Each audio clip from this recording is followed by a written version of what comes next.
Lorna. Okay, so we are going to get started in the next couple of minutes. My name is Judy Mark. I am the president of Disability Voices United.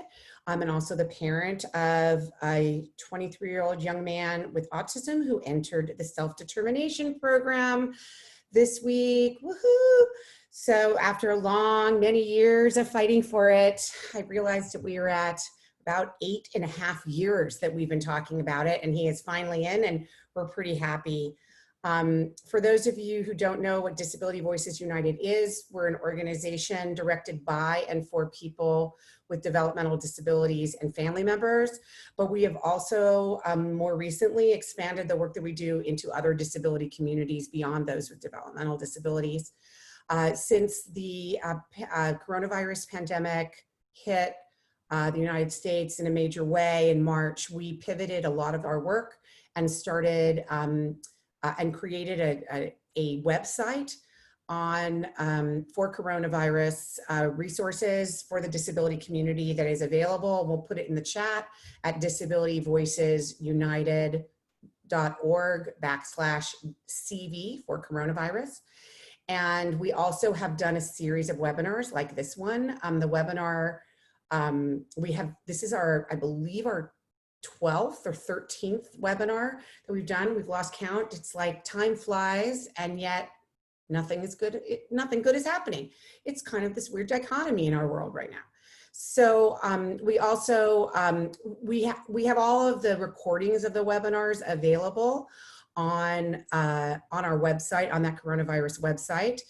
We also have lots of other resources for people with disabilities, for family members, for professionals as well. We also encourage you to join our mailing list so that you get information about this. We're right now on Facebook Live.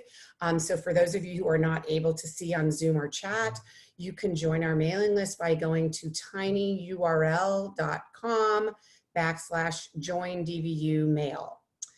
And so with that, I want to get started because we have a whole lot to cover today and some really incredible presenters. The first thing that I want to say before we get started on this topic of inclusion no more, people with disabilities left inside while the world reopens, is that just in the last half hour, Governor Newsom in the state of California has issued a directive that through the California Department of Public Health that requires people to wear masks in public, in the community outside of their home, in various, yay, I know we're all so happy, in various settings. They do provide, the directive does provide for exceptions for people with disabilities, and that is really critical for our community, for some individuals who it is either unsafe or dangerous for them to wear a mask, or if it is a person who, because of sensory issues, maybe cannot tolerate wearing a mask. So that is really important, but as long as everybody else is wearing them, we're good with that.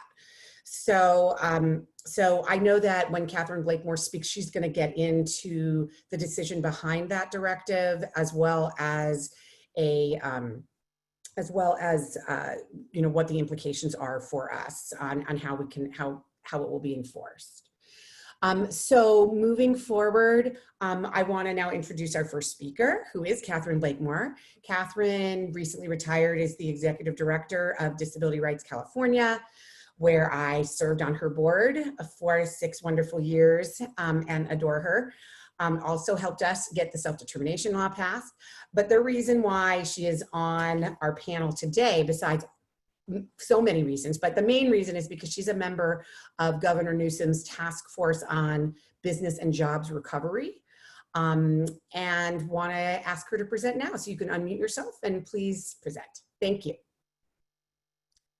Thanks for including me, Judy. It's always a pleasure to be working with DVU, and I really want to commend you and everybody else involved with DVU on just being a leader in the community for information and resources. I think doing these webinars has been really fabulous. So thanks for that. So as Judy said, I have lots of sort of interesting hats in my retirement, one of which is working as a member of the Governor's Task Force on Business and Jobs Recovery. There's about 100 business leaders. I think until very recently, I was the only nonprofit person, and I kind of remain the only person from a disability community background. But it is a powerful place to be able to influence, I think, what is happening in the state of California. And we're really, the charge of the task force is twofold. One, to look at what needs to be in place as California reopens. And we have discussions about how to achieve that, and different individuals who have expertise in different areas participate in reopening guidelines. And then second, which I think has much more long lasting impact, is really looking at how do we create a more equitable California.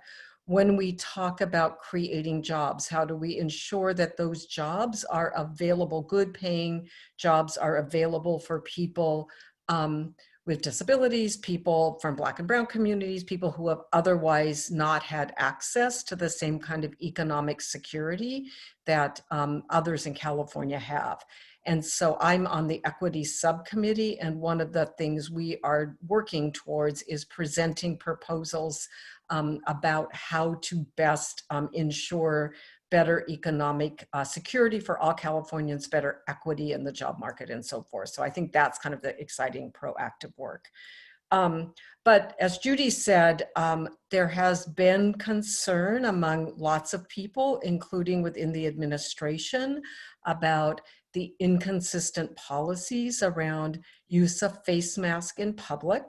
The state purposely chose initially to allow counties to individually figure out how they were going to open. So 58 different ways potentially of timelines by which they were going to roll it out, although they all have to meet certain state standards. And what has become evident in the recent few weeks is that there are a number of places where the rate of COVID infection is going up rather than going down. And that's a concern to the administration, because California has done a lot of work to try and minimize the rate of infection, so we don't end up like New York or other states that had a very high rate of infection early on, although it subsequently dropped. So one of the discussions has been about, are there areas in which there needs to be better statewide consistency? And the decision of the administration was to come up with this better guidance about mask, which now has a uniform set of guidance across California. And I'm really pleased that it's created exceptions for two broad categories of disabilities. So if it is unsafe for a person with a disability to wear a mask because they use something to assist with breathing, and then covering that up might well be counterindicated, then that person does not need to wear a mask. And the second, which I think reflects some good thinking, is that if you are communicating with a person who is hearing impaired, who relies on the capacity to lip read, for example, it is appropriate for the person to remove their mask to foster that kind of communication. Of course, if, in my view, if the person with a disability wants them to do that, people shouldn't just be making assumptions about who's lip reading and who's not lip reading and taking off mask as a reason for doing that. So I think that leaves us, as it does with many of the reopening guidelines, is how do we ensure that those guidelines are enforced, and what is the appropriate action to take if there's violations of protections that are so critical for people with disabilities to be able to re-enter into the community. Because these are now statewide guidelines, it makes it easier in one way, which is you don't now have to know, are you in LA County, which was requiring masks, or are you in Orange County, which wasn't requiring masks, for example, for those of you in Southern California. And it is an obligation of each entity that is providing public services, public accommodations, to comply with the guidelines, right?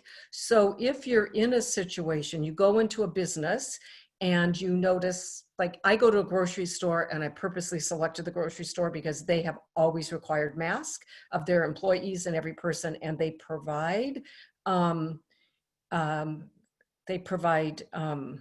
masks to people who don't have one. But lots of other grocery stores don't do that. But the first approach always, I think, should be to say to the owner, the manager of the business, there's new guidance that came out from the state, and you are required to have people wear masks in your establishment, and put the burden on them. It shouldn't be up to each person with a disability to have to go up to another patron of the establishment and say, can you just put a mask on? It should really be the business that's taking care of that.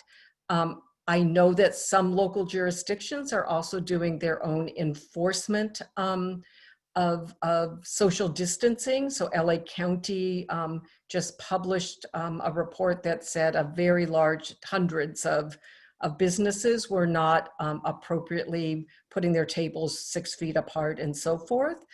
So there's mechanisms both on a local level, and it is because the Department of Public Health issued the guidance. I think it's also appropriate, if you have an ongoing problem, to notify the Department of Health that you want them to enforce the guidance that they issued. So I think there's lots of opportunities to ensure that what the state has now put forward are actually followed. So I want to just sort of end with that part. I want to raise one thing that is less directly related to that task force, and just talk about sort of how disability touches so many state policies and the important work that all of us have to do in a civil rights context. So in the midst of COVID, the state decided to issue what many of us in the disability community call rationing guidelines. So if you're in the hospital, who is going to get access to what kinds of treatment, and who's going to get access to a ventilator. And the initial guidelines were actually very troubling for people with disabilities and for seniors, because they used a lot of what they called comorbidity factors. Did you have other conditions that might mean you're not going to live as long as someone? But from the disability perspective, a lot of those were disabilities or health conditions. And if they factored those in, then people with disabilities were going to be less likely to get access to treatment than people who didn't have disabilities, which from a disability community perspective was both troubling, but also discriminatory. So there was a lot of work with through the master plan for aging that I've also sat on, and with disability advocates to unwind all of that from the state. The state actually was very responsive and worked hard with the disability and senior community to come up with a far better set of guidelines that don't rely on disability or ageist factors. So those guidelines have now been reissued. They're also on the Department of Public Health website, so people can access those. Along the same times, another positive development was, guidance that said people with disabilities who need a support person can also have a support person when they're in a hospital. So I just mentioned that in addition to the work on the jobs and business recovery, just to say that this particular pandemic has so many ways it affects people with disabilities, and so many ways in which rights of people with disabilities to not face discrimination or to have equal access to services can be interfered with, that it's really important that we all be vigilant and look for opportunities both to educate and correct the misguided policies that have come forth. So I think I might be close to out of time, so I'm going to stop with that, and happy to answer questions now or later on. Thank you, Catherine. Speaking of questions, I really forgot to mention this at the beginning to the attendees of this webinar. Is the best way to ask a question to our panelists is through the Q&A button at the bottom of your screen. You can put things in the chat that are related to, you know, sharing information with others, or maybe some logistical questions like, how do I get on your mailing list, or those kinds of things.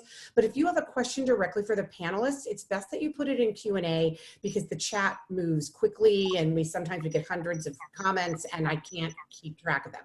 So I do keep track in the Q&A, and please put them in there. We have a couple, but I'm going to keep going right now because they were not directly related to what you had said. So I think there are things that other people can answer as well. So I now want to move on to Jennifer Restel. Jennifer is a disability rights activist. She's also the former board chair. She was the chair of the board when I was on the Disability Rights California Board of Directors and when Catherine was executive director, and has really just been a tremendous leader in various communities in the disability world. And I'm really thrilled that I am still your friend, and then I could call on you to do this, Jen. So, no problem. It's not like I'm going anywhere. Me too. All right, thank you. Go ahead, Jen. I want to thank Judy and Disability Voices United for asking me to do this. It gives me something interesting to do with my day. And I want to make sure I'm clear that while I'm about to talk about what's going on with me personally, my circumstances are really not unique. There are many people who are sort of dealing with the same landscape that I am trying to negotiate. So when the pandemic first started and we had stay-at-home orders, I went out with my guide dog for a walk and discovered that nobody was doing physical distancing when it came to a blind person, which was problematic for me, and that people's desire to be helpful and come over and touch me to help me was a little bit more strong in their memory that they were supposed to physically distance themselves. So I started going out, even for walks, for months. I just started going out with friends. I still can't go out with my dog because she doesn't know to stay away from people, and apparently people are not willing to know to stay away from me. There are a lot of reasons why getting the virus feels more dire to me. Obviously, anybody with a disability who has an underlying medical condition is more at risk. But there's other things, like my entire family's on the East Coast. If I get sick and get this virus, my support system here is largely made up of people my age in their late 40s who have parents they have to worry about, or kids they have to worry about, or spouses they need to worry about. So it's not like they're going to drop everything and come over to help me out, because they might risk bringing it home to their families. So, you know, there's that piece. And then there's the piece about hospitals. And while they're now allowing people with disabilities to bring somebody to support them, that wasn't always the case. And in my experience, which is vast with hospitals, they're not particularly good at dealing with disability. They're there to prevent us from existing or cure us if we have a disability, not to treat us as a person with a disability. They don't know to do basic things like not touch, which I discovered when I had to go have blood work. So that makes it getting the virus feel more risky. There are more drastic consequences for me. And then there's some of the things that are just sort of unique to the disability experience in general. Like, many of us don't drive. So if we want to get somewhere, we are relying on public transportation, which is not something that feels particularly safe to me. So if I want to go somewhere, say I want to go get groceries, I would have to hop on a bus, not safe, with people who may or may not be wearing masks. I have no way of knowing, I can't see it. With people who may or may not stay away from me, and then go to a grocery store and ask somebody there to help me find things, which means I'm going to be exposed to them. And I have to rely upon them to make sure I don't get too close to anybody else who may or may not be wearing a mask and may or may not be paying attention to physical distancing. It just feels very unsafe, given that me getting the virus has a feeling of a little bit more extreme consequences. which is why I'm mostly staying at home. And fortunately for me, I have the privilege of decent technology skills and people who will help from a distance with online ordering and things like that. So I'm able to stay in my home. And for almost 3 months, I was the only person in my house besides the dog. And I just made it work. Whatever I needed to do, I made it work. There were a couple of moments there when I was completely losing my mind, but that's what I needed to do. And even now, I'm only going out to go for walks, and there's only 2 people allowed into my house, even now, because I'm not going to introduce the virus into my environment if I can help it. And most of the people I know are out in public on a daily basis, and that sounds very risky to me. So Judy kind of wanted me to talk a little bit about what this sort of looks like now and in the future for people with disabilities. And to talk about that, I first have to talk about this phenomenon I've noticed. So when the pandemic first started, everybody had to stay at home. I had all these able-bodied people around me going, I can't leave my house, I can't do things, I can't do this, I can't do that. And I mostly just nodded and said, yes, that's very frustrating. But for a few people, I said, welcome to my world, because people with disabilities have been dealing with exclusion from the broader world for a very long time.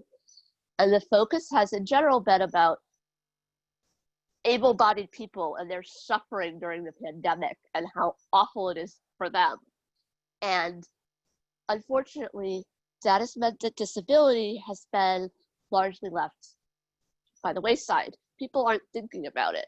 They're not thinking, oh, wait a second, as we're setting up a food distribution center where you drive up and pick up the food to reduce contamination, people with disabilities don't drive. Oops. So we get kind of left to fend for ourselves in a system where the focus is on people who are not us, and that can get kind of complicated. And then we've got this whole idea. Our society is unfortunately built on this idea that you're supposed to pull yourself up by your bootstraps and be independent and take care of yourself. And that has the unintended consequence of people largely being focused on their own experience during the pandemic. People, I don't get to go out. I haven't been able to do this. I haven't been able to get my hair cut. I haven't been able to get my dog washed or my dog's haircut or go to my favorite restaurant and people are very focused on being able to return to those pleasures.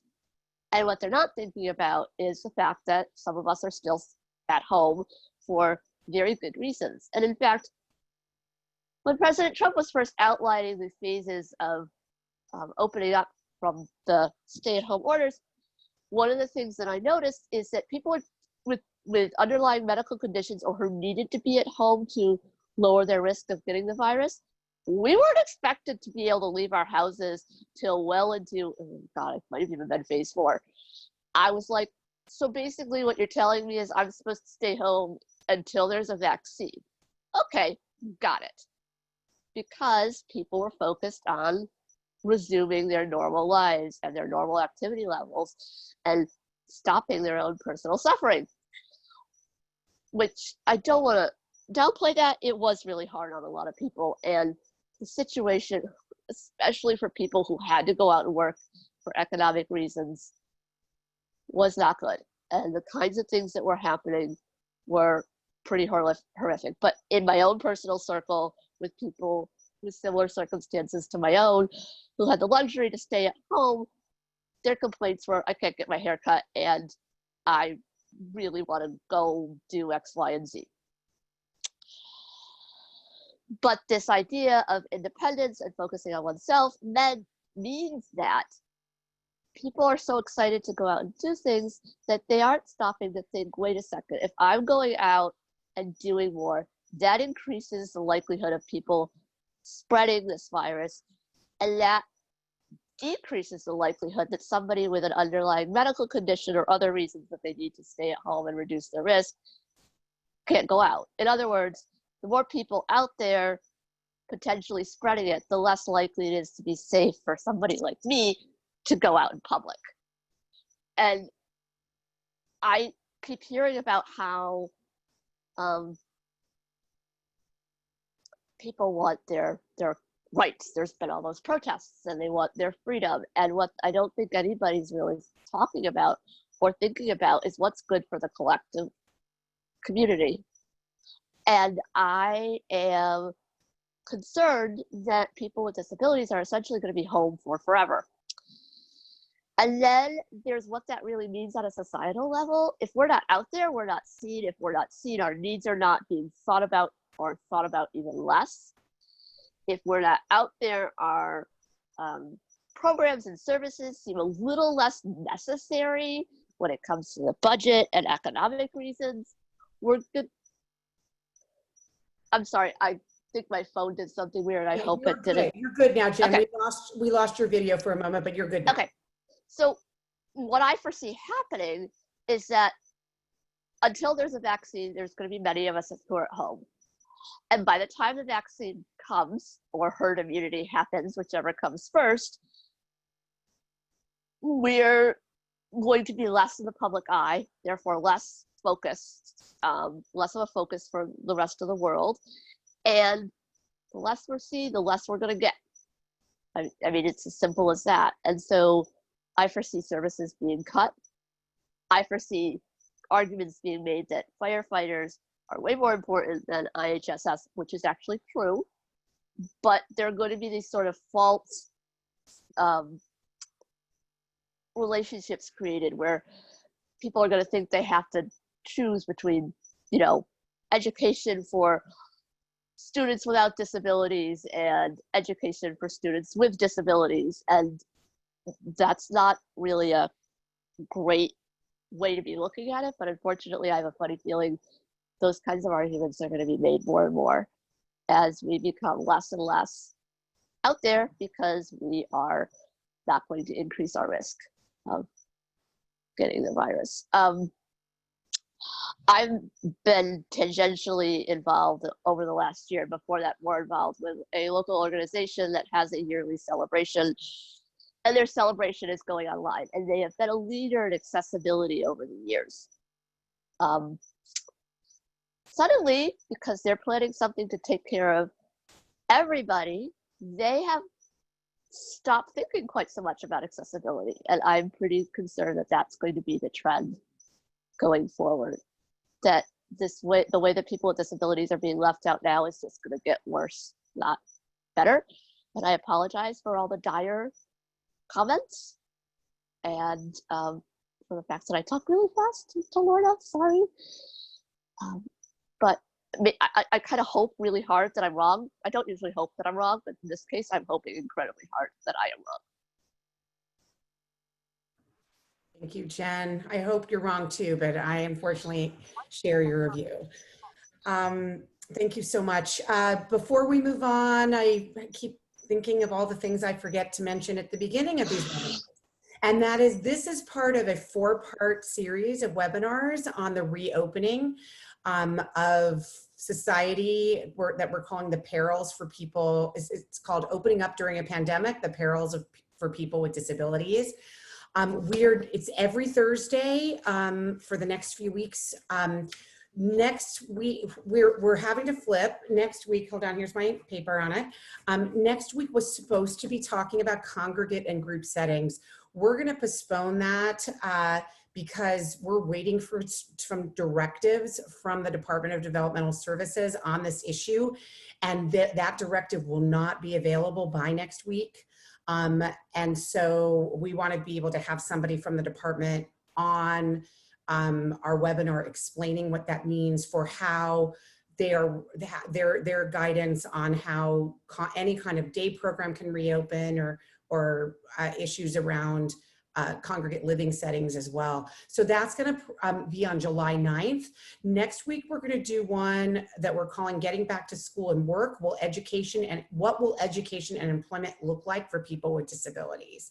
So stay tuned for that. It's 2 to 4 p.m. a week from today. on the 25th of June. All right, so let's move on to our next wonderful speaker. Desiree Boykin is an advocate for South Central Los Angeles Regional Center. She's also the vice chair of the statewide Self-Advocacy Network. We are really, really thrilled to have you for the first time on one of our webinars, and welcome, Desiree. Thank you, Ms. Marks. When the virus first started, it was around March, so it was kind of a different effect for me from working from home. That was wonderful.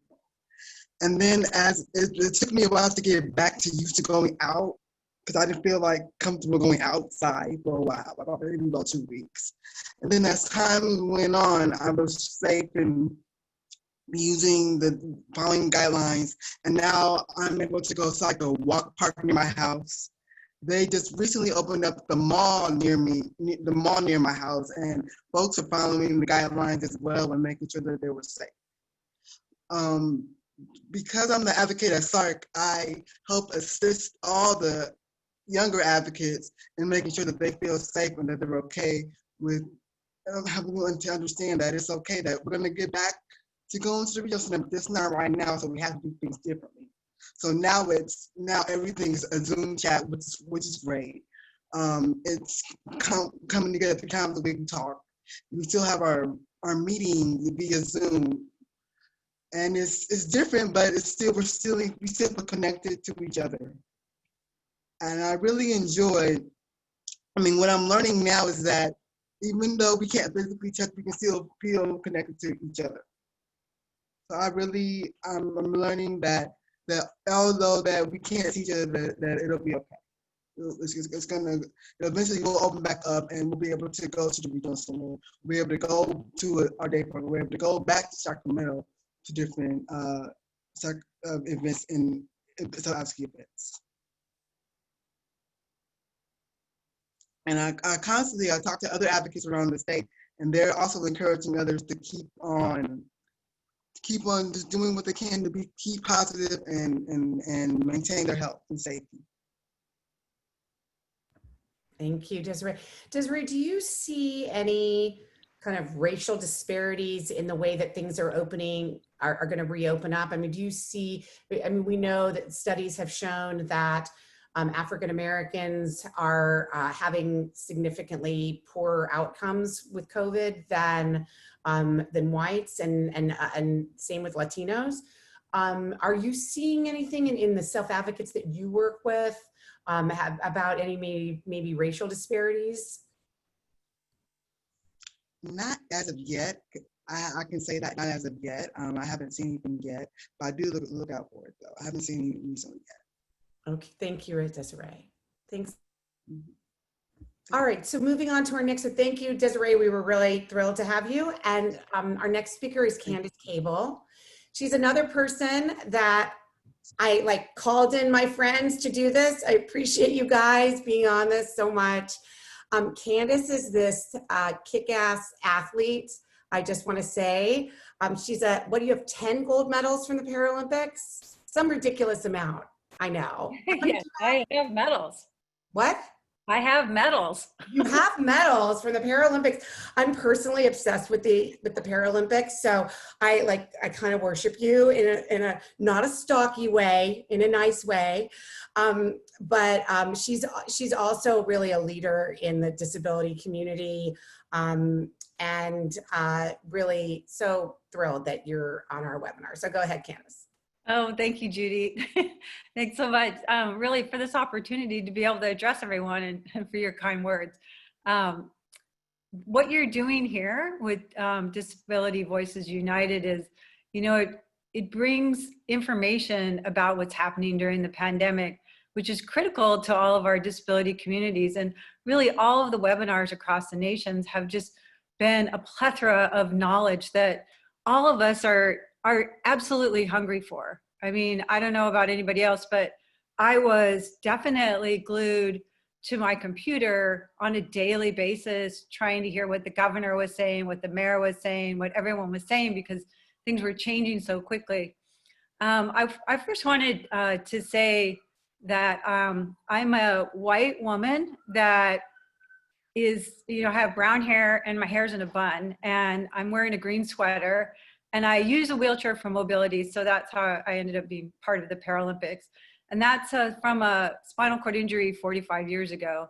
My pronouns are she and her, and my background is a wall of art that is very, very colorful. So I won't describe it all to you, but it's quite bright.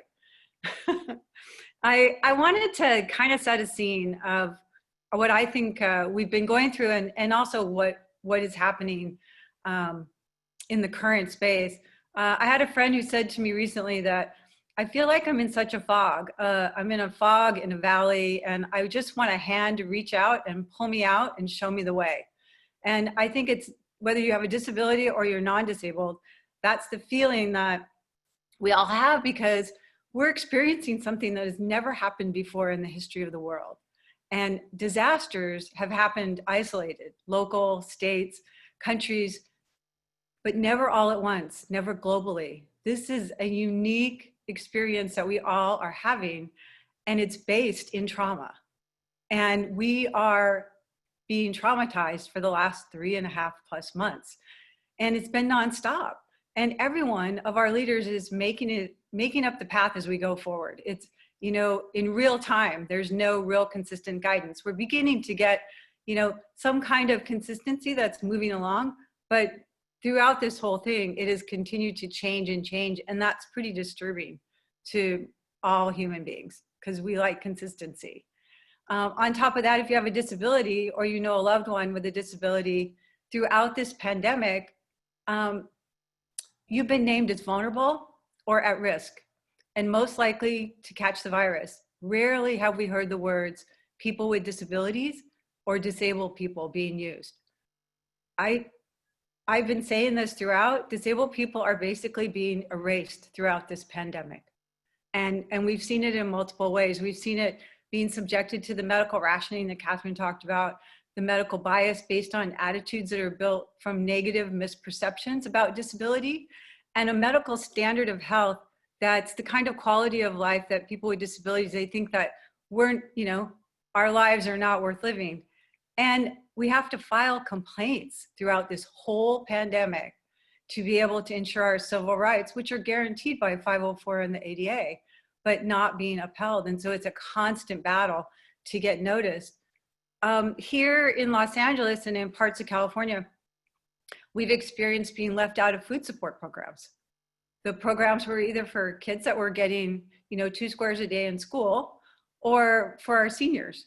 But people with disabilities often were not included in those support programs. So the Southern California Resource Services Independent Living Center and the Los Angeles City on Department of Disability created a privately funded program for food delivery and essential goods for people with disabilities in this area, because they weren't getting any state or federal funding that was going out, even city funding. The mayor's fund was not supporting any of those services.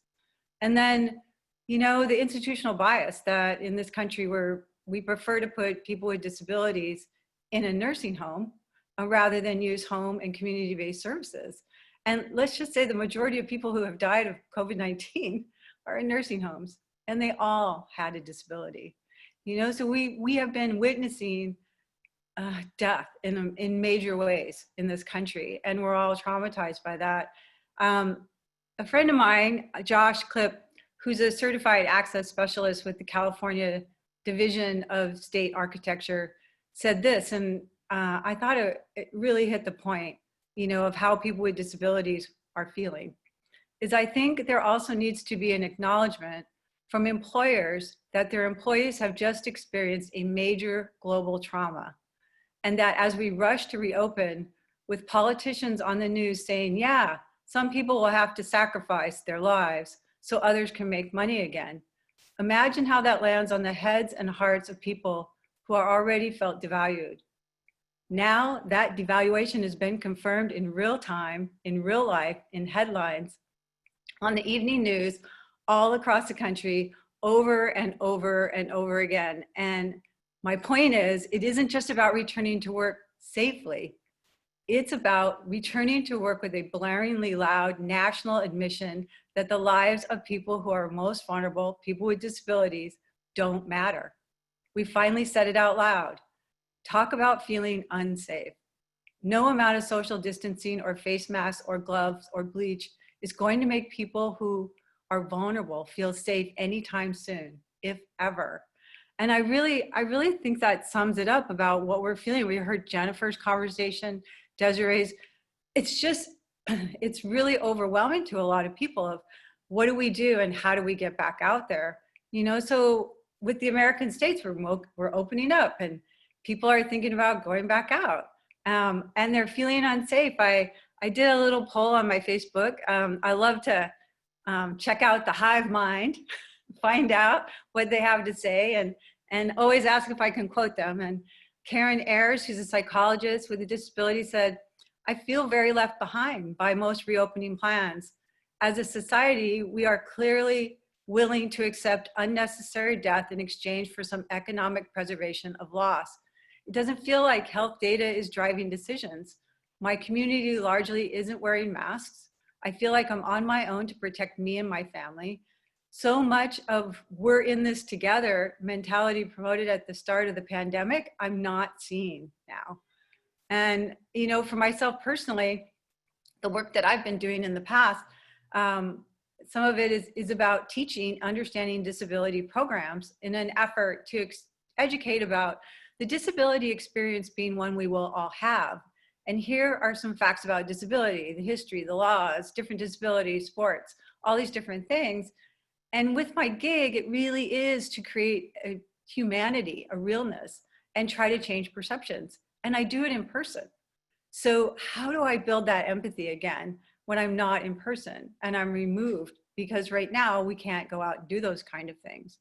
Some of the other things that people were saying was, you know, to protect themselves, a friend of mine uses a wheelchair. She got a Firefly scooter, which is an attachment to the front of her wheelchair to make it a motorized wheelchair so that she doesn't have to touch the wheels. Because when we're touching our wheels, I use a manual wheelchair, I'm touching it. Every time I touch my wheels, I'm spreading it. I'm accidentally touching my tires, which is going up and all down my arms, right? So when I come home, I'm gonna have to, and I've already done this multiple times, I put a big towel on my floor, I roll onto that, I've got a bottle of alcohol and a rag, and I'm wiping down all four of my wheels, my arms, and I'm starting to take my clothes off once I do that, and I get in the shower. And you know, it's about a half an hour activity to be able to get clean again. So I feel like I'm not dragging the virus into my house. Another person, Cheryl Allstat, was saying that some of the things that she's doing is she's always wearing a face shield. She's wearing a cloth mask also. She doesn't touch her face. I mean, these are all the things that we've been told about good hygiene. And she's really aware of the people around her. She also uses a wheelchair. And, you know, I have to say, I live downtown. I drive. So I'm pretty privileged that way. I can drive to places. But wheeling around downtown, I'm really noticing, I would say, kind of a, I would call it, people are getting lazy.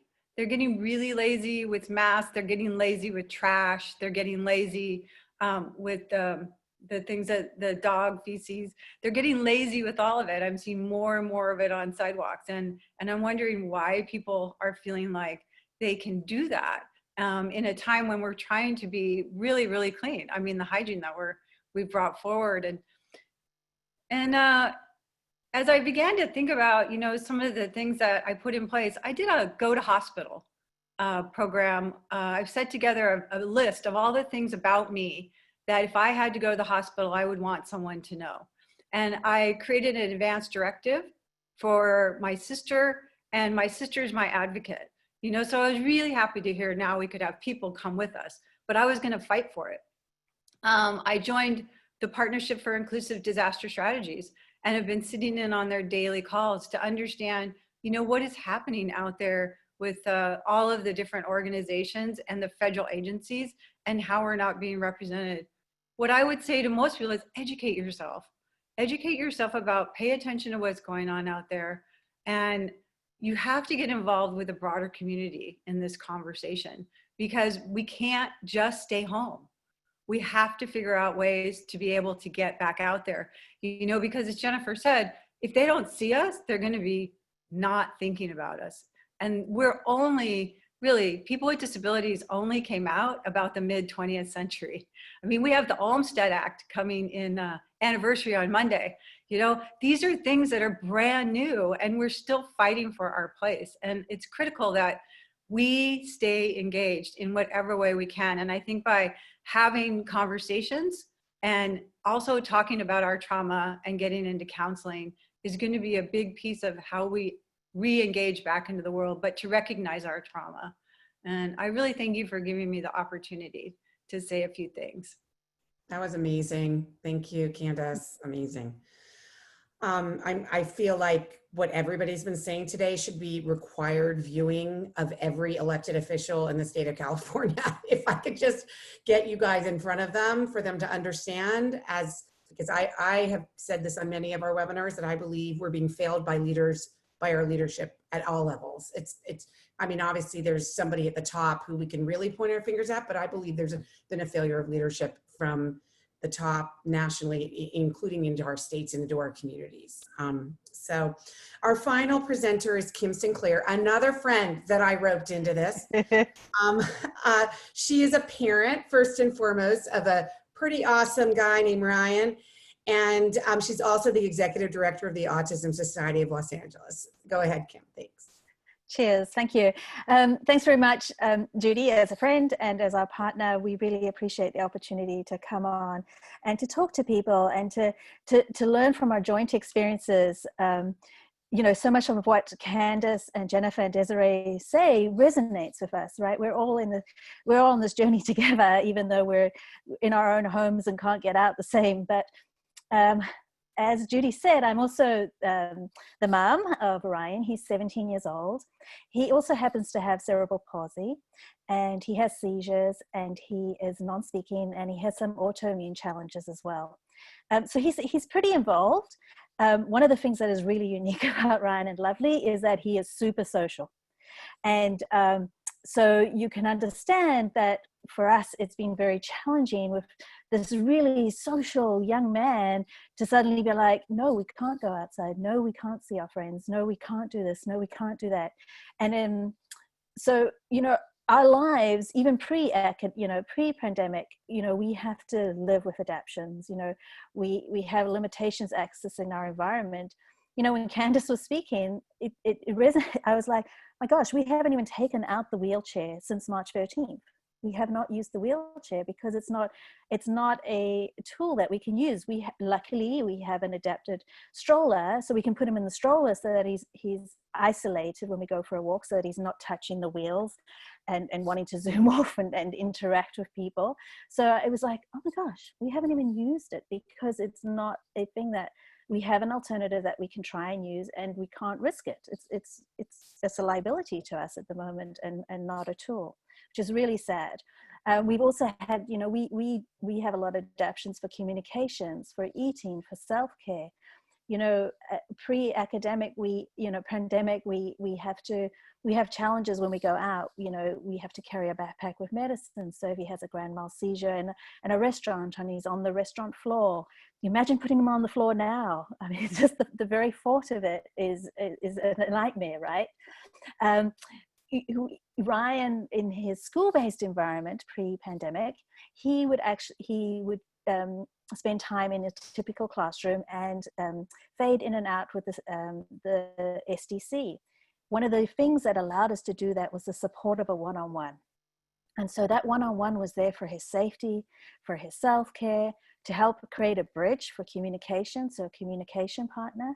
So that role is incredibly important to us. And I'll talk a little bit about how, in a few moments, about how do we see that in the future with school, right? We haven't had that important person in our life helping us navigate distance learning for the last 3 months.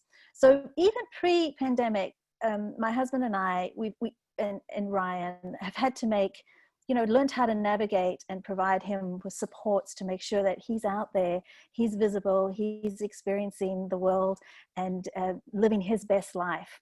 So now with the the pandemic, it's really impacted him. The biggest impact, obviously, is the socialization. He's mostly been isolated to our family. We haven't had, just like you, Jennifer, we haven't had people for a long time come in and out of our homes, just because we don't want to increase our bubble, right? To increase the risk. And so it's primarily just been the three of us and our service dog, Tiffy. And, there's been a few instances where he has been able to do like bike riding with a friend, at 6 feet, so that he's not near them and they've been wearing a mask. But the actual socialization piece has really been, I would say, the hardest piece of this for him. We have Zoom, which is a tool, but then likewise, it's not as accessible for us, right? He doesn't want to have a whole crowd on there with everyone talking. That's very stimulating and too much sensory input right now. When you've only you had your little circle of 3 people, to suddenly increase it, that's a really big deal.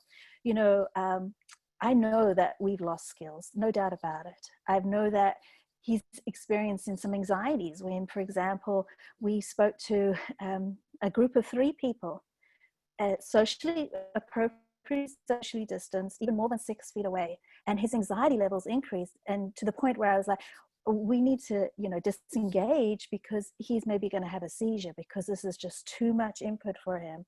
So even as things are opening up, even if we were able to go and take that step forward and join everyone else, we have some serious hurdles to get there, from being able to support his anxiety, his overexcitement, to make sure that we don't have more seizures, to having to help him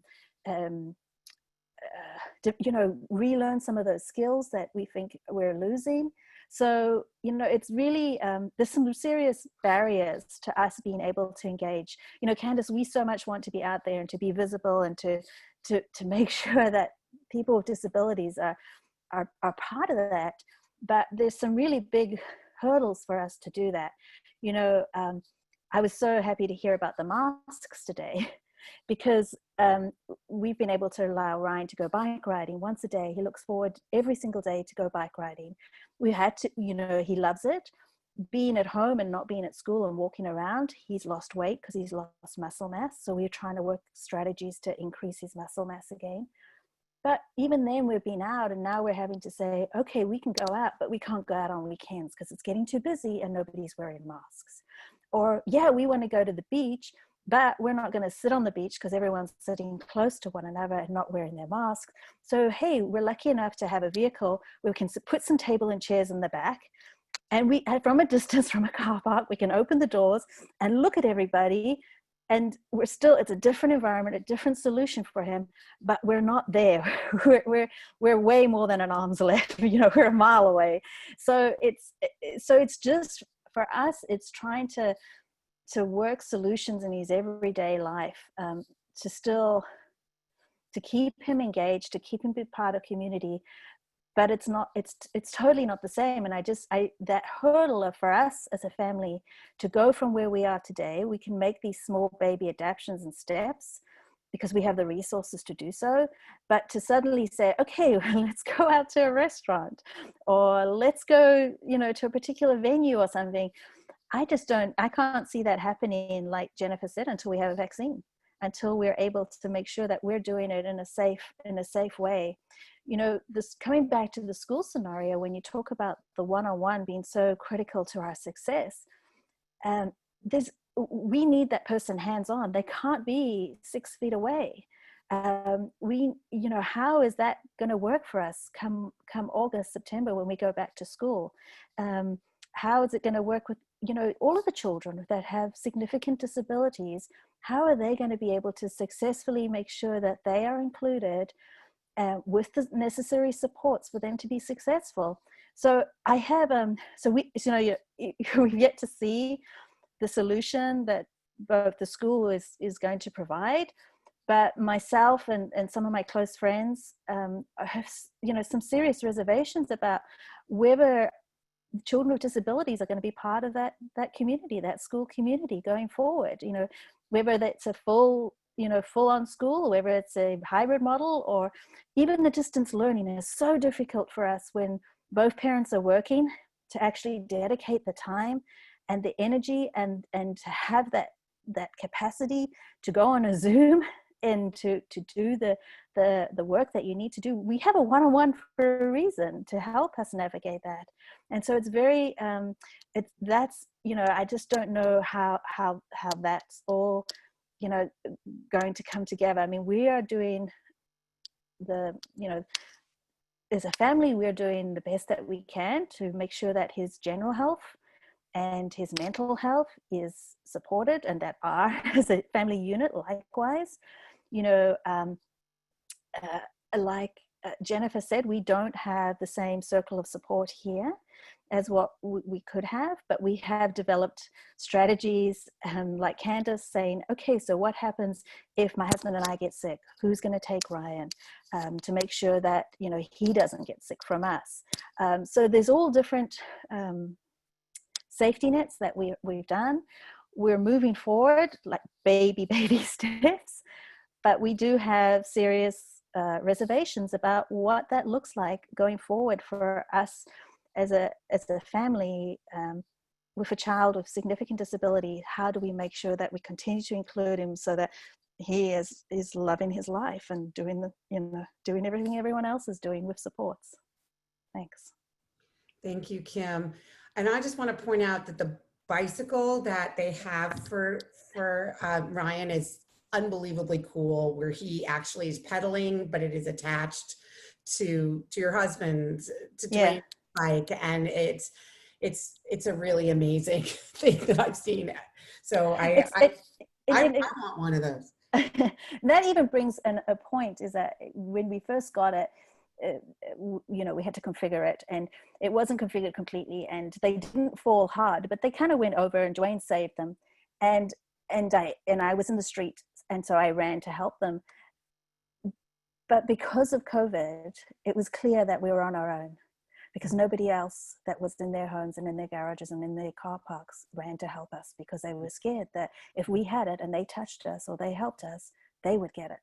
And that was really insightful lesson really early on, that we had to make sure that we were self-sufficient. Like, we had to make sure that we stayed healthy, and that we could make sure we had our groceries, that we had, you know, strategies in place for doctors and for all different things, so that we could make sure that we could survive.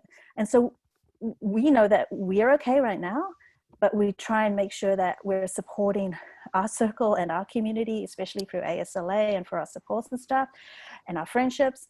But it was really like, and I think it would happen to any family, but it did happen to us. And it was like, I was like, why didn't they come? And Joyce said, they couldn't come. They were scared, because this was really early on as well. And they were scared. They couldn't come. They did what they could by shouting, "Are you okay?" But they couldn't run. They couldn't come. And that was really hard. I find that whole thing to be ironic, that when people are in need, people are afraid to help them, but then they're out at bars, you know, screaming, "I need my hair cut."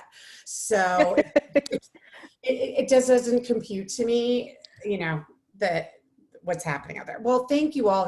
Those were amazing presentations, and we've had a lot of comments and questions. Want to remind people that the best way to ask questions is through the Q&A on the bottom of your screen. Some people have put some things in the chat, but it's a little bit harder for us to go through it, but I will try. We have a number of people watching us on Facebook Live. What you can do on Facebook Live, if you have a question for any of the panelists, is that I will go onto Facebook and I will look at what under the comments, if you'd like to ask any questions in that way. So getting started, I mean, there's been a number of questions about people's mental health. And this has been, you know, this has been really hard for everyone. We need to acknowledge that. This is not just hard for people with disabilities, but this is hard on everybody's mental health. But, you know, now that things are starting to open up and people are like, woohoo, we conquered this in some weird way, that, you know, and yet those of us who have disabilities are not feeling comfortable in really being out there. What does that do to our mental health? What does that, and how are we going to deal with that? Because that to me isn't going to be an ongoing issue. I like the term you use, Candace, how we're all facing trauma right now, but this trauma is going to be much more profound for people with disabilities.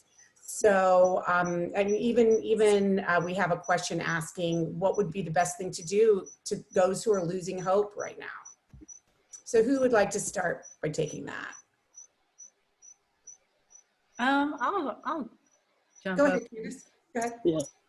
I am not a mental health professional or a doctor, even though I might play one on TV. I am not. But a couple of things I do know is that there are crisis counseling hotlines all over. I know the Partnership for Inclusive Disaster Strategies has a hotline. I know that the mayor's office here in Los Angeles has a hotline. And I also know that FEMA is supposed to be putting out crisis counseling for each state to be able to enact, and they have not put it out yet. And we're not even sure if it's accessible for people to access. Those are avenues to look into to begin to talk to people. And I would also suggest that get a group of friends together, and whether you FaceTime or Zoom, or you just do it on a conference call, to really begin to talk about how you feel. Because I know for myself, when the pandemic first started coming down, those first couple of weeks, I found myself crying spontaneously after hearing certain things and feeling a sense of, what do I do? What do I do? And also being triggered by not hearing people with disabilities involved. And so I started to put some things in place to be able to support my own wellness. One is I have meditated for a long time, and so I fell off that for the first few weeks, but then I said I must continue to do that. I have a couple of people that I talk to, and I'm able to just talk without judgment or without them trying to fix it. Because that's pretty important too, is to be able to just say what you need to say, and hearing someone just listening. Those are pieces that have been really helpful for me. And there's some great online chats that are also happening in real time with Facebook or on Instagram or Twitter, that are people to follow, that are, you know, giving people space to be able to talk about what's happening with them. You know, because not only have we all experienced this global loss of life, but, you know, lots of us have had loss of life in our own private personal circles, and dealing with that and not having had the opportunity to fully grieve and celebrate those lives because we haven't been able to get together with the ones that we care about. Those would be some of the things that I would put out there. That's great. Thank you. Anyone else want to add to that? Go ahead, Jen.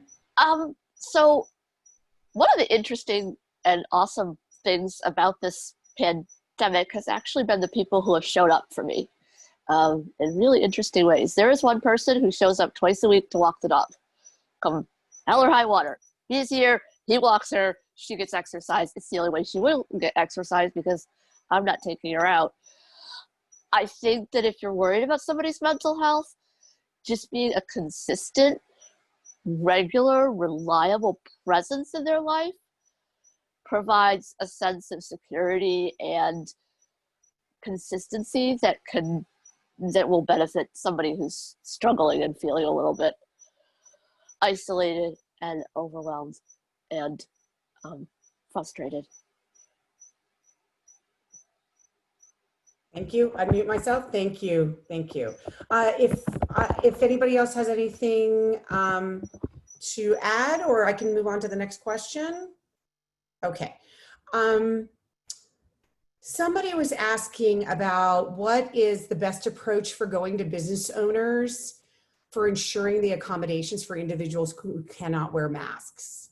They don't want to be mask shamed. They don't want, so part of the issue, honestly, there's two questions I think that this begs is that if you go out, at least right now in my community, nobody's wearing a mask, like nobody.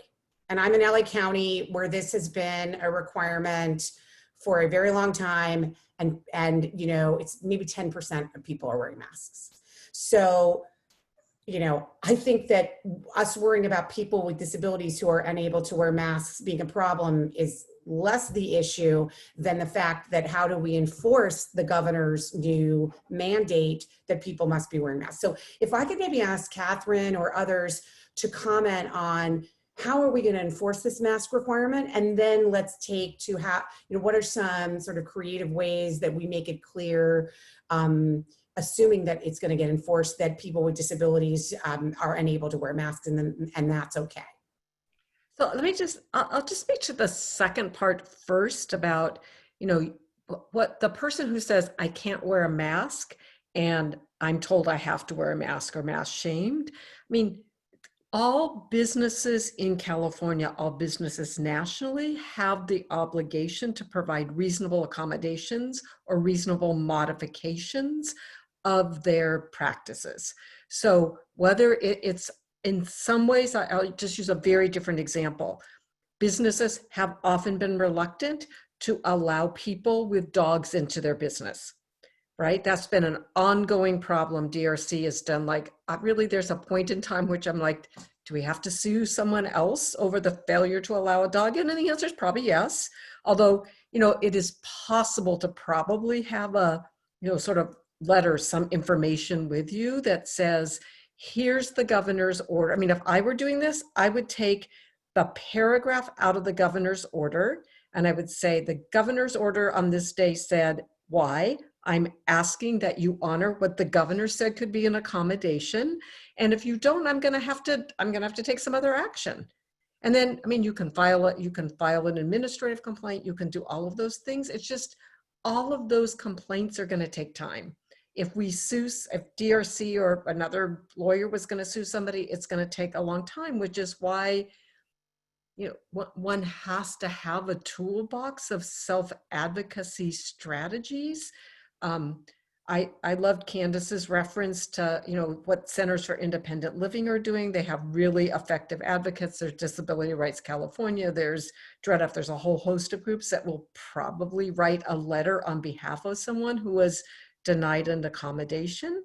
And in some ways, I guess I think the opposite is true, Judy, which is now we have very clear guidance and it's designed to ensure that society can be more equally open. I won't say equally open because that's certainly not the case, to people with disabilities or who have other underlying health conditions, right? And so the failure to enforce that in a lot of ways seems to me is the failure to provide equal access to people with disabilities who can only enter your business if you follow the requirement.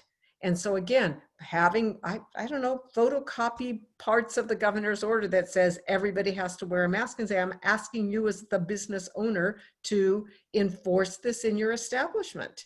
Like, it's the voice of the community. I think that's going to make a difference.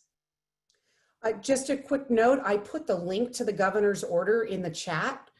We will also put it, Ed, take note, we will put it on our coronavirus resources website so that people can have access to it as well. So people can see that. I mean, and I'm not trying to make it sound like this is the panacea, but it is certainly better today to have this governor's order than it was yesterday or last week without it, right? Because then it was, honestly, it felt like the Wild West, wherever you were, what county it was. Honestly, it was like being in the minority, right? If I go out, I for a whole bunch of reasons, wear a mask, and people look at me like what is wrong with you, right? It's kind of ridiculous. So now it's like, now everybody should be doing what all of us are doing. And then I think Jen pointed out there's other unique barriers. Like, if you are a person who is blind or has a visual disability, you're not going to know whether people are wearing masks. So how do you have the sense that it is safe for you to go out into the community if you don't know that the business is enforcing that? And the burden becomes much higher. But self-advocacy has always been a tool that has made a difference. So maybe asking DRC or the ILCs to do a one-page about here's my right to have this business wear a mask and just start handing it out. Right? I like putting things on, I call them mad lawyer letters, like get DRC to issue something that is like the law requires that you have your establishment wear a mask. I'm handing this to you and I'm asking you to tell me that in fact you're enforcing this. That, you know, like a strategy, and blanketing the state with those. Thank you. That's great. I wanted to just say, like, I think, you know, as a disabled person, I've fought pretty hard and strong for my independence. And it feels like this is pushing me back because I'm going to need more support in different ways. So I've started to think about it in another way, that I'm going to develop my posse, and we're gonna do these things together, and that it's going to make us all stronger. Mm-hmm. And I love the idea of, you know, the one pager type thing. I hate the idea that I have to be the voice. I have to be the one. I have to constantly try to beat down ableism. But I also understand that people don't know what they don't know. And they may not just want to deal with it, because when I teach, I always say, you know, as humans, we have this amazing superpower called denial. And we act like, oh, it's not going to happen to me. And it's like, yeah, you're gonna, and I'm talking about disability, but now we're going to talk about the virus. It's like, if you put yourself out there without precautions, it's going to happen. I mean, it's pretty much going to probably do that. So, you know, I think we have to begin to think differently. We're not going to go back to what was. We're going to come up with new ideas. And I think for me, community is going to be a mantra, a huge banner of how do I create a group of people and we advocate together, so I won't feel so alone and so isolated as I've felt with this. And I also that we can continue to feel like we're powerful, because this does feel a little bit like power over on us. And our perceptions of that we are very capable are being diminished by this. And so we have to get really creative. And that's why I just am so adamant about forming groups. Mm-hmm. Thank you. Great. That's great. Anyone else want to comment before moving on to the next? Okay. Here's somebody who is a service provider. Thank you, Chris, for joining us, who wants to make sure that, you know, they're starting, a lot of programs are taking initial steps to reopen in person. I mean, a lot of service providers, particularly in the developmental disability arena, who often provide, you know, more group settings, are taking small steps towards bringing people back into in-person programming. But it's not just group setting. It could be ABA therapy. It could be all kinds of, you know, speech therapy. You know, so just to be clear, that was last week's webinar where we actually talked about very specific steps that people could take, and we actually had a doctor, an infectious disease doctor. So that's not who we are. We're advocates here on this call. So we're not going to be able to make those kinds of specific recommendations. But here's what I would say is that, you know, we can't go back to the way we were doing things before. We can't be walking around with large groups of people with disabilities who are not from the same household. I mean, things are going to have to change, and they're probably going to have to change permanently. So we have to think about different service delivery models for people with disabilities, and ways to have individualized supports, ways to have that bubble include people who support us and know that they're also staying safe as they're supporting us. I have to say, you know, I haven't given my like total opinion on this subject, but I am very, very concerned about the fact that we are talking as people with disabilities, and I include myself in that as I have an autoimmune disease, that we are talking about not going back out, and that we're talking about, well, we're just going to stay home until there's a vaccine. I mean, that's not a solution. That we can't, I mean, there may never be a vaccine. There's no guarantee that there's going to be a vaccine for this. And that is not the solution. The solution has to be better leadership, contact tracing. All those things that they've been promising us are not happening. The enforcement of wearing masks for the general community, those things aren't happening. And we need to demand these things from our leaders so that we can go back out before there's a vaccine, because we're able to diminish the level of this virus in the community before there is a vaccine. And so that's been a real frustration to me, that we have been like, yeah, well, I guess we're not going anywhere. I guess we're not going to restaurants now they reopen. We're not doing anything. That is, to me, creating two societies: society of people who have no underlying health issues or are willing to take the risks, and everybody, and us. And so we need to be demanding more. And I can tell you that there is no real contact tracing happening in the state of California.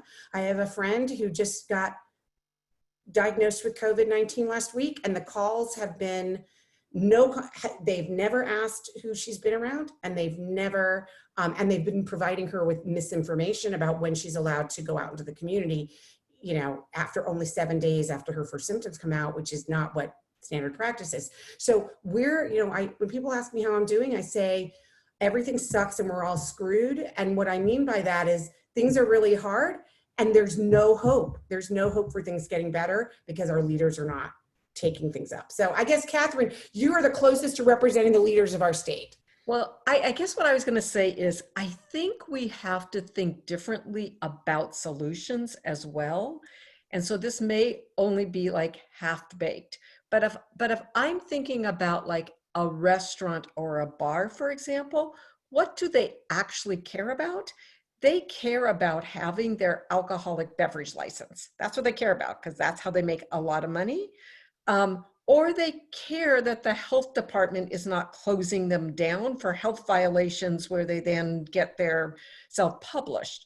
So it seems to me worthy of consideration is who should be the enforcers is somebody that has power over people that aren't doing what they're required to do, right? So I can say, and I really appreciate and liked what Candace said. I mean, one of my favorite people with disabilities is Margaret Johnson, who I worked with for decades. And she always is like, I don't want to have to be the enforcer. And kind of the culture at DRC became, it was up to people without disabilities equally with people with disabilities to say something. But that is still dependent on individual people, and it doesn't get to the power, right? So is the bar owner going to care that Candace and I go into the bar and say, we'd love to have a drink here, but we're not because you're not enforcing the mask rule? And he's like, whatever, I got more people than I can possibly serve. Or if instead the ABC, I think it is, alcoholic beverage control people came in and said, you are violating state law and you have 24 hours to correct that. And if you don't, we are pulling your license, we're suspending it.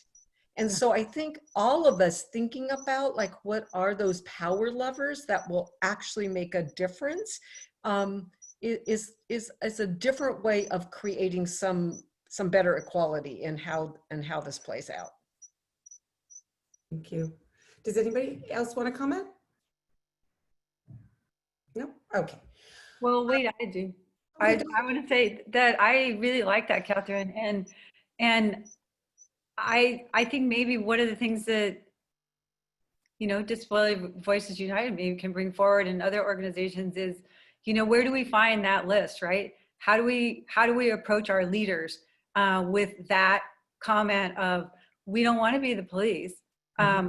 We can identify things, but we want you to, to come down on it. We want you to do that, because in this moment in time, we need our leaders to be able to lead for us.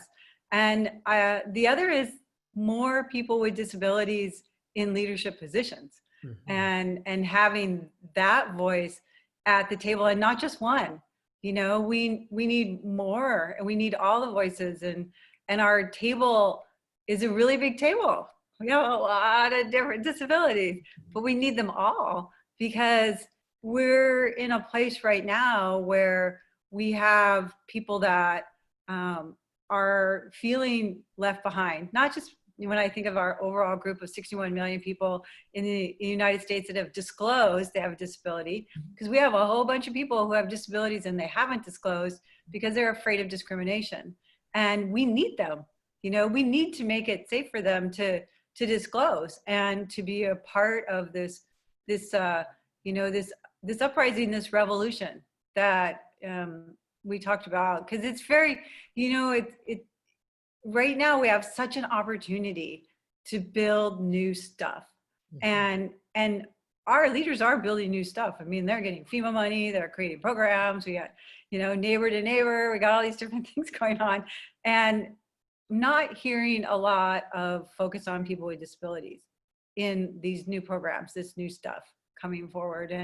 And so I would love to get direction from somewhere, somehow, of like, how do we make sure that we're involved with that? And then what are the groups that we can reach out to be able to ask them to bring the hammer down, so to speak. Yeah, that's great. Yeah, I don't want to have to, I hate being the nag who comes in and says, you're not wearing a mask, you're not wearing a mask. Like, we really do need to have some more systemic ways of making this change. And, honestly, it has this, I think, advantage. So one of the fundamental, I think, challenges with the ADA is there is no real public enforcement of overall ADA mandates, and businesses complain and use it to their advantage of, it's all these lawyers who are out there suing small business owners for failure to comply with the ADA, and they always want concessions made, etc., about people get more time, etc. But this might be an opportunity to say, like, because this is so integral to society reopening and equality, etc., to say there has to be a mechanism by which public government enforces ADA rights, enforces mask orders, etc., and engage in that discussion. I mean, the anniversary of the ADA is coming up very soon, and to develop talking points about the importance of public enforcement of the ADA, particularly in this time where people's health is at risk if appropriate accommodations aren't made, just seems like an important soundbite to raise that issue in that context, and maybe make it bigger beyond this COVID world. Right. Go ahead, Jen. I have a concern about the enforcement of mask orders. I've been thinking about the interaction of the police with Black and brown communities, and I was thinking, oh, it'd be really nice if police actually enforce. Oh no, wait a second.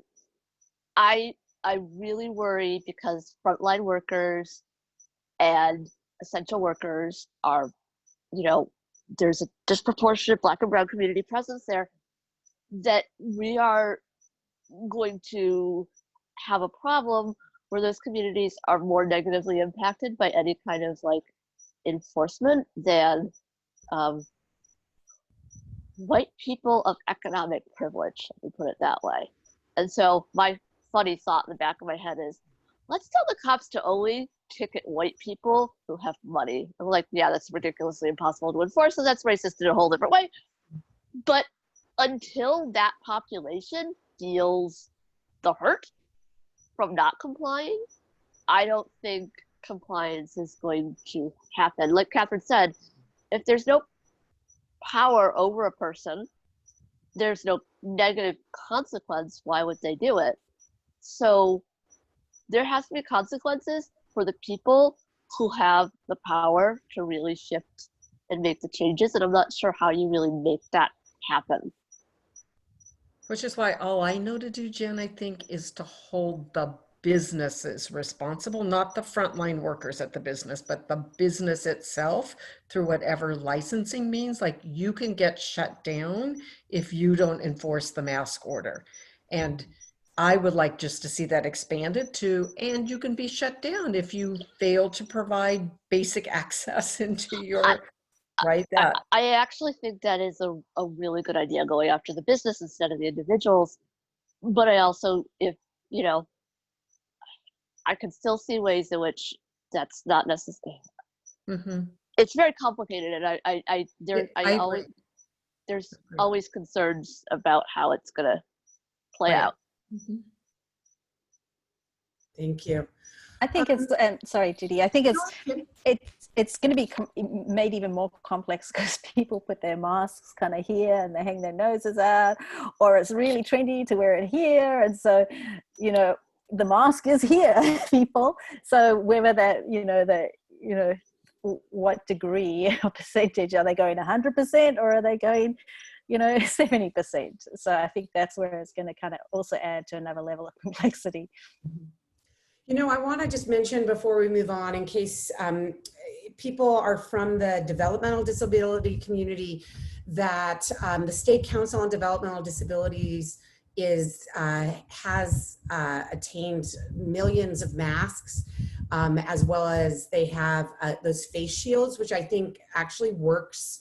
There was a comment in the chat that for some people with disabilities, the face shield may be a more appropriate guard for them as opposed to a mask, and that some studies have even come out saying the face shield is actually better than a mask as far as protecting you from droplets of the virus. So so the State Council has masks, and they have hand sanitizer as well as masks. And so, and the Autism Society of LA also is handing them out to folks. So please try to, maybe Kim, if you don't mind throwing in the chat a way for people to access them who are in the LA area who's watching, as well as the State Council is located throughout the state of California. So you can certainly get in touch with your local regional office. I'll try to put in the chat when somebody else is speaking, how to the list of local regional offices for the State Council, and they can tell you how to access some of this personal protective equipment. I have to say that I know that that's specifically for people with developmental disabilities, but I don't think they're being, really sticklers for that. I think that anybody with a disability can really get access to this equipment if you need it. I'd hate to have it where somebody doesn't have access to a mask and then, or can't afford a mask, and then they're somehow being held responsible for that. Okay, so some other questions that have come in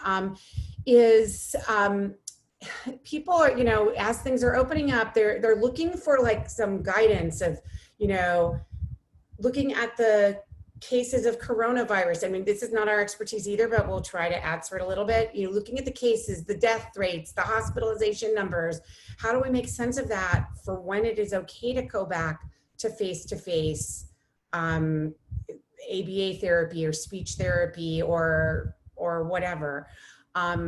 Here's what I can tell you that we talked about in last week's webinar, which you can get on our website, by the way, is that, what other nations are doing seems significantly better than what we're doing in the United States to protect us long-term. And that is, they're looking at a 2-week decline in those numbers, a 2-week decline in the numbers of diagnosis, a 2-week decline in hospitalization and death rates. And if you're seeing that 2-week decline, then you can start to go to the next phase of reopening. I can tell you that in Spain, where my best friend lives, they have been so unbelievably cautious. They're at a point where they haven't had they go a day without a death in the entire nation. And that is what it takes for them to get to the next level of opening. And they're not even close to the level of opening where we are in California. And so, this is once again my mantra of the failure of leadership at every level. We know that even in LA County, our elected officials were pressured to reopen they were pressured to do this because Orange County opened. So now the business owners are saying, well, if they're open, why we should be able to open too. And you know, it is incredible to me how our nation tolerates such high levels of death and illness, and how we can't, how that is okay, as opposed to, you know, what can we do as a community to support each other? Because this is not permanent. Death is permanent. Disability that you may get from COVID-19 is permanent. But what is not permanent are these closures. And so we have to figure out a way to protect us, and that we have leaders. You know, I don't know if other people want to try to make some points around this person's question. Jen, are you going for that? Go ahead. I have not listened to it yet, but my sister sent me a link earlier today. Apparently there was an expert on sort of evaluating the COVID risk on Fresh Air with Terry Gross on NPR. It's about, I don't know, 40 minutes. And that might be something interesting to listen to or read the transcript of to see. Like I said, I haven't listened to it yet, but it happened to come across my phone today, so. Thank you. Candace? Oh, and the other day on one of the partnership calls, somebody was talking about how there's a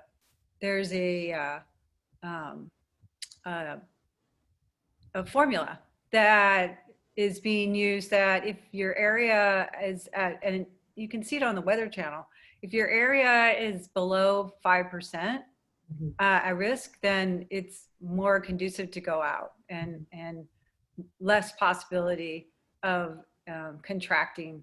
So looking for those numbers to go down to that, and using that as your guide to go out. It's 5 per 100,000, I think. And so, yeah, and that data exists in a lot of places, and local newspapers, like the LA Times, I know, has been publishing it for the whole state.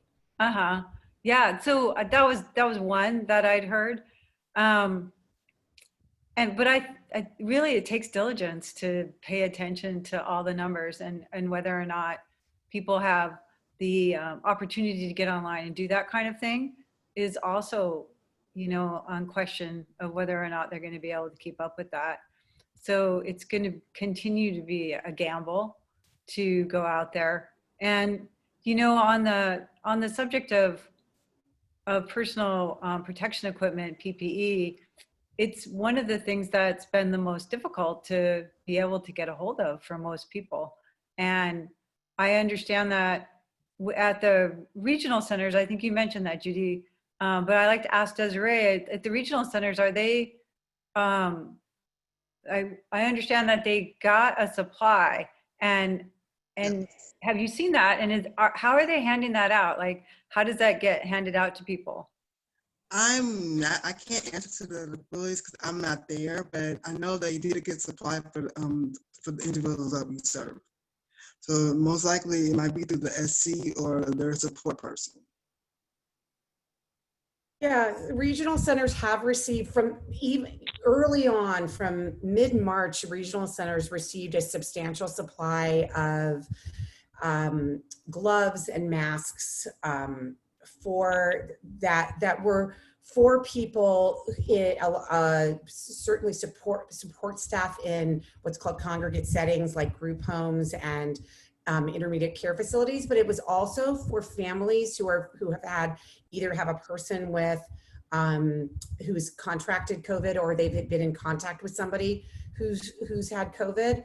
I've told this story on several of our webinars, that early on in the pandemic, very early, in the last week of March, one of my son's 8 tested positive for COVID and was quite ill. And we were in a crisis because this is so early on. We did not even have a mask, not like one mask. We didn't know how to make your own mask, and we didn't have any gloves. We had nothing. And so I called my regional center in a crisis, and they said, no, we can't help you.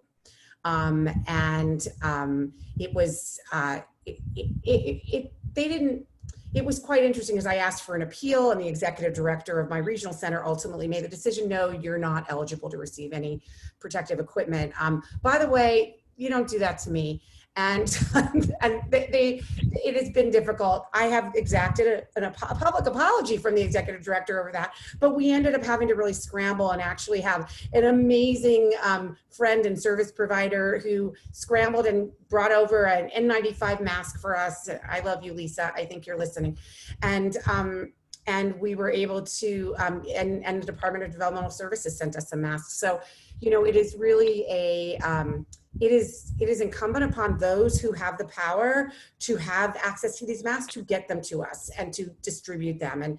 And I appreciate that the state council is working their butt off to get them out. I appreciate groups like the Integrated Community Collaborative and Autism Society LA who's driving around or holding distribution centers in their parking lots to distribute this to families. So it's been pretty, I really appreciate that. So we actually, sorry. I've talked so we've actually partnered with a lot of different of our community partners. So for example, Nina Patel from Friendship Circles posted in the chat as well, and they're having a distribution next Wednesday and Thursday, late afternoon. That's in the chat for people too. So there's going to be more community groups that, you know, that we've tapped that are actually going to be pushing this as well. So it's really a distributive model. Thank you for that. Catherine, did you want to say something? This is a little tangential, but I guess, you know, when I talked about this governor's task force, which has been interesting in lots of different ways, but this equity subcommittee, one of the fundamental problems in California is that if you're a minimum wage worker, and I think either Jen or Candace alluded to this, like, you can't really survive given the high cost of living with just one job. And so when people are supporting someone in their own home or working in a congregate setting and earning minimum wage, they're going to have multiple jobs.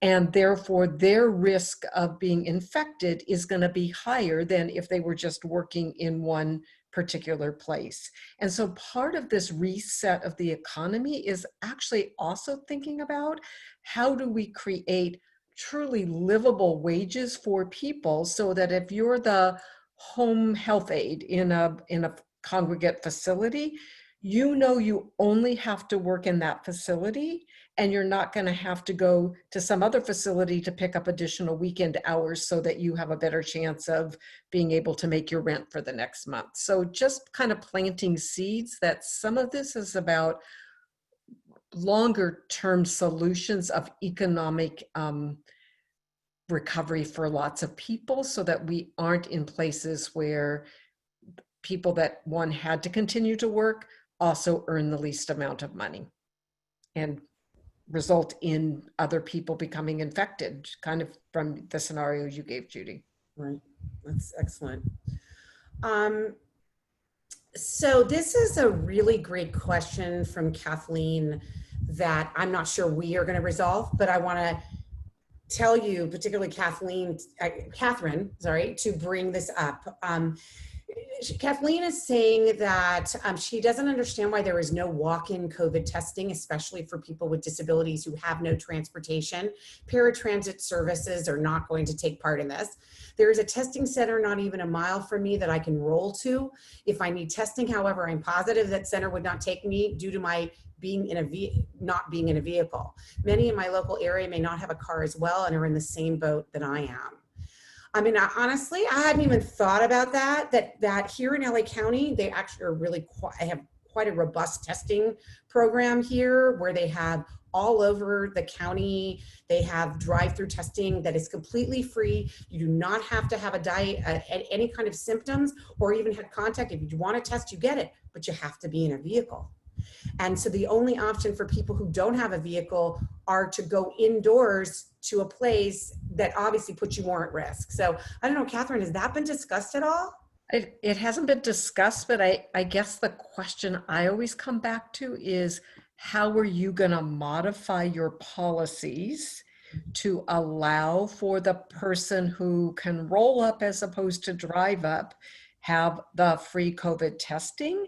And I'm not really sure that there's a higher rate of risk to the people admitted. If the claim is we're trying to prohibit the people doing the testing from getting it, they're all wearing masks, right? So you can put a mask on the person that rolled up if they didn't happen to have one, and stick the nasal swab up their, nasal cavity to get it. So I feel like the appropriate question to ask is, how are you going to modify your policy so I can get a free test here?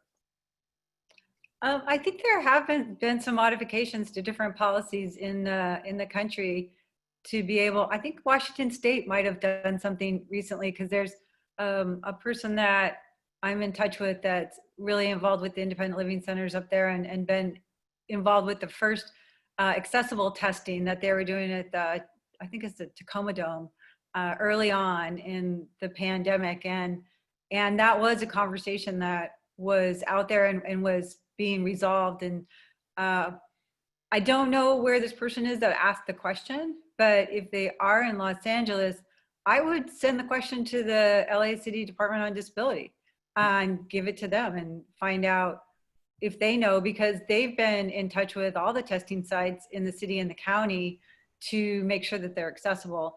And I feel like in the back of my head somewhere, there was a conversation about being able to roll up. And Catherine, your point is they're all in PPE. Like, how can that be a problem? I just don't, I don't even understand how someone could say, like, to you, I'm sorry, we're not going to serve you because you don't have a car.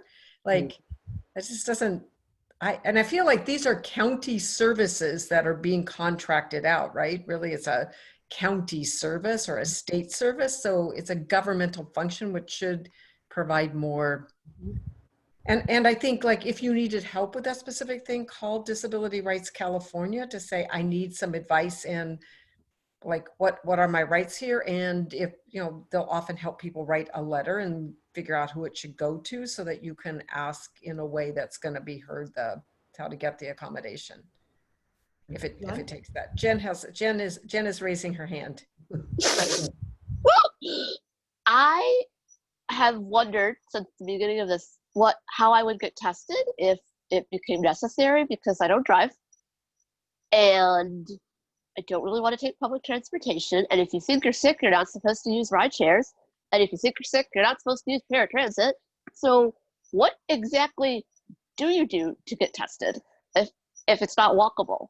And even that for me would be a little iffy, because I wouldn't know who I was getting too close to, and I wouldn't want to, contaminate another person.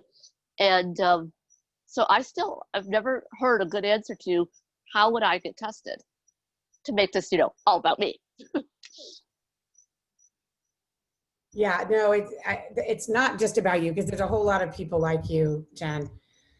Okay, great. Thank you. I mean, that actually, when you mentioned Candace, the Department on Disability, that's actually the first thing I thought of, is in fact, I've been in touch not just with the LA County Department of Disability, but the Santa Clara County, San Francisco County. I've been in touch with a lot of different departments on disability through this COVID crisis. And I think it's really worth sending some sort of information to them on that. That was a great question. Thank you for giving that. Okay, so this is not exactly directly related to our issue, but because it's about self-determination, I will ask it, Alejandro. So, he's saying, people are asking to rethink the police, and can we rethink DDS? Or can we rethink services and regional centers as we are thinking about self-determination and other initiatives, and ask if we can't better allocate resources more directly to people and less to bureaucrats. And so that's something that obviously is a huge passion for Disability Voices United. We believe that during this pandemic, that it has exposed all of the issues that we've had concerned about but have laid under the surface.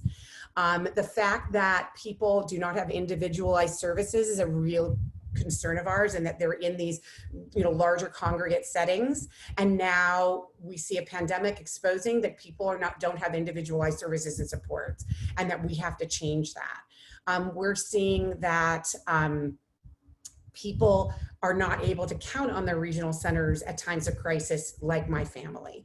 We're seeing, and by the way, Desiree, I'm not asking you in any way to defend regional centers, although, you know, you are welcome to say whatever you want. But these are the concerns that we've been hearing about. And so for us, a lot of the answers really come in the self-determination program, which for those of you who are not from the intellectual and developmental disability community, it allows people who receive services through regional centers to control a budget, and that they can spend the money from their budget on anything they think that will help them meet their goals, with some small limits, but mostly it's a whole lot of things that you can do.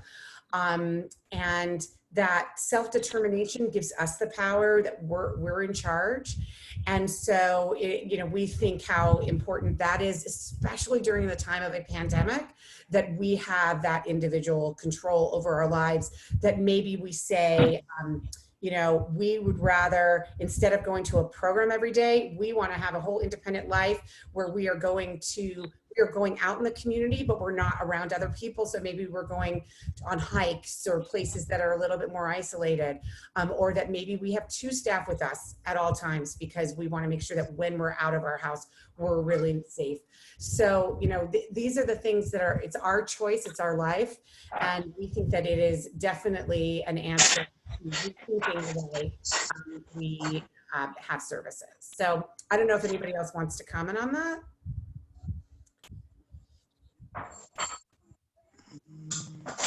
Judy, I think since the chat isn't always accessible to everyone, I thought Kathy Liu gave sort of an answer to the earlier question that Jen had. So maybe somebody could cut and paste it and send it to her, or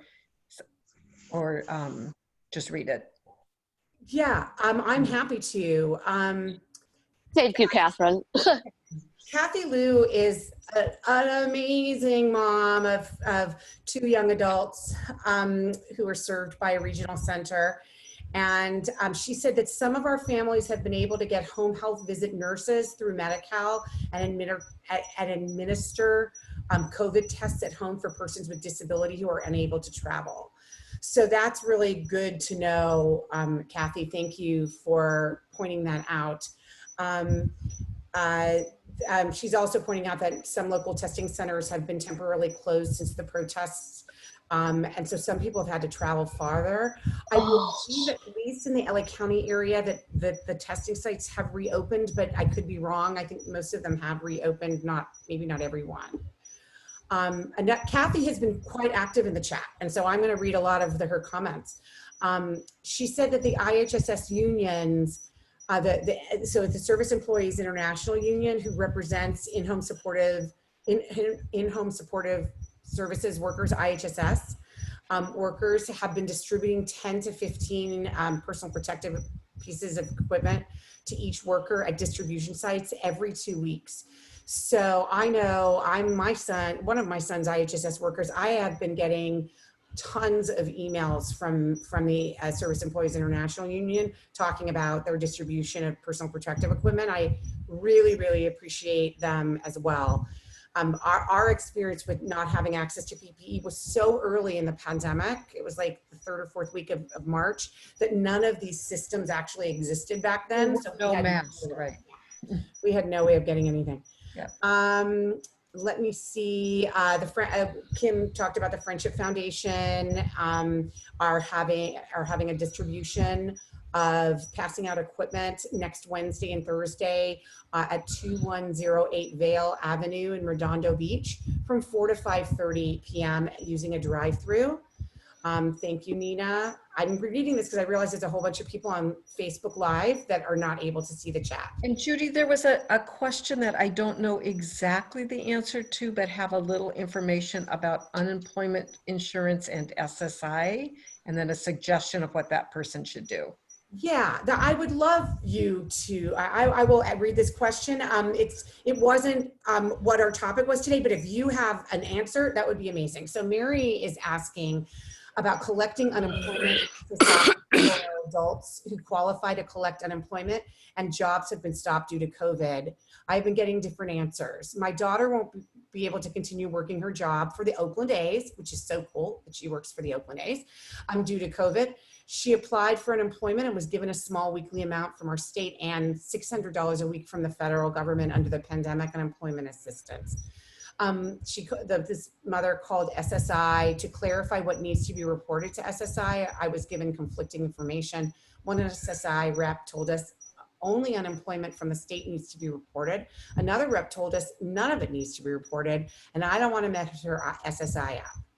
So, Catherine, do you have clarification? So I think the reason it's a little complicated is there are different rules for SSI than there are if you have like Social Security disability insurance because you worked.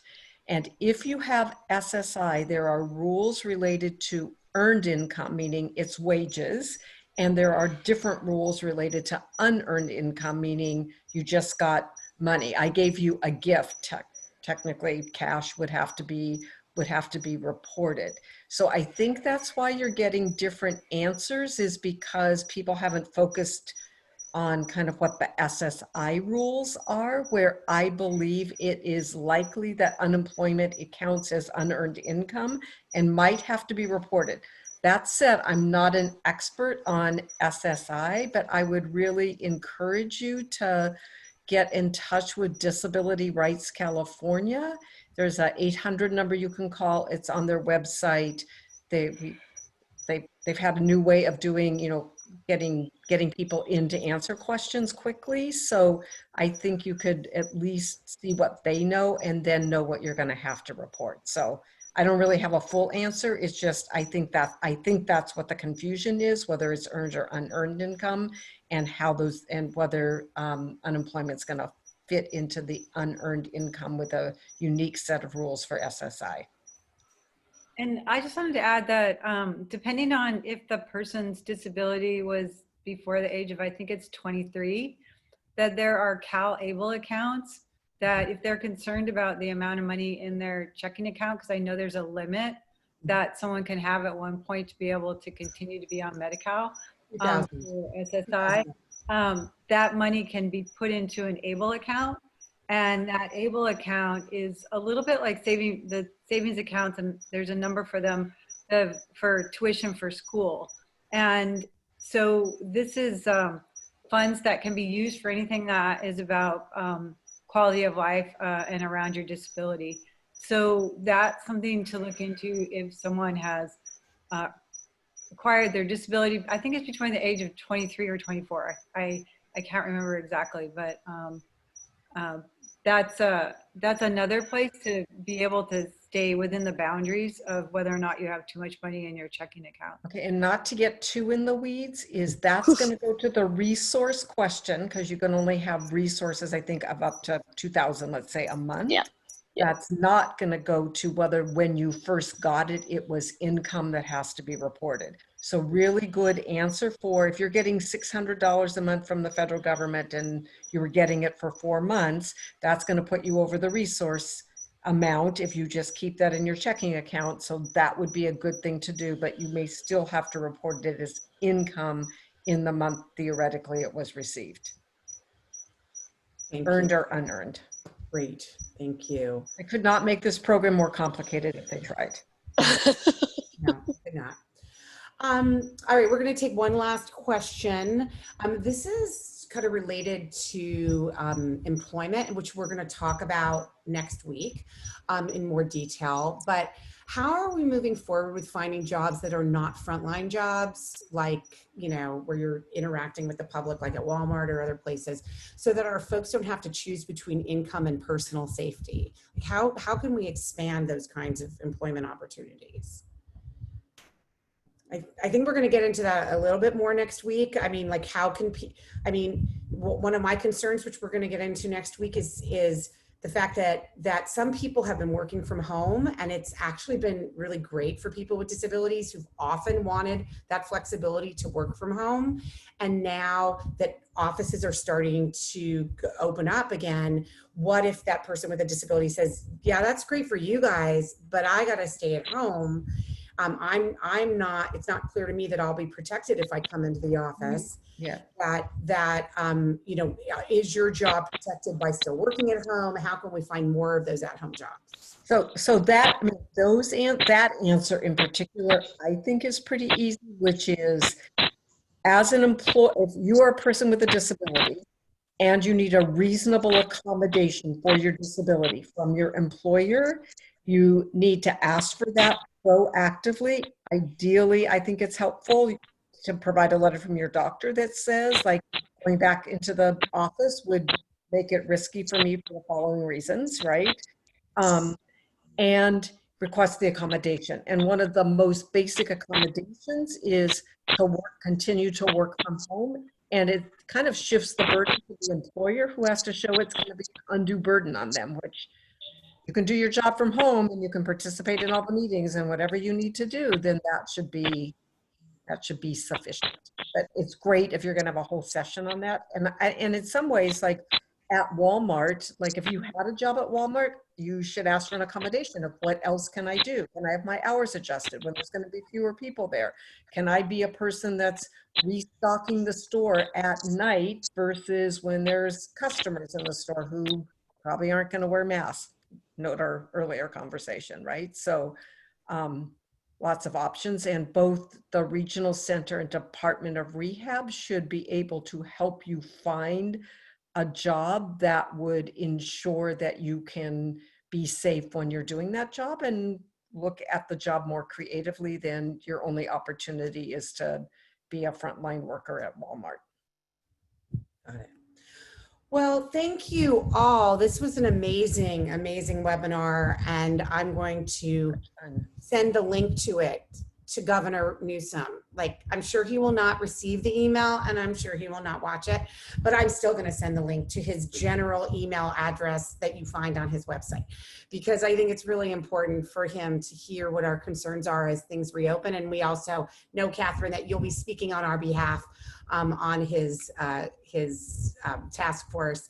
So I want to thank Desiree and Candace and Catherine and Jen and Kim for joining us today, and hope that we'll see everybody next week for another webinar looking more particularly at education and employment as they reopen. Such a great opportunity, Judy, and nice to be on a panel with Jen and Desiree, Candace, and Kim, and you, Judy, of course. Thank you all. Thank you very much, everyone. Safe out Bye. there. Bye. Everybody, take care.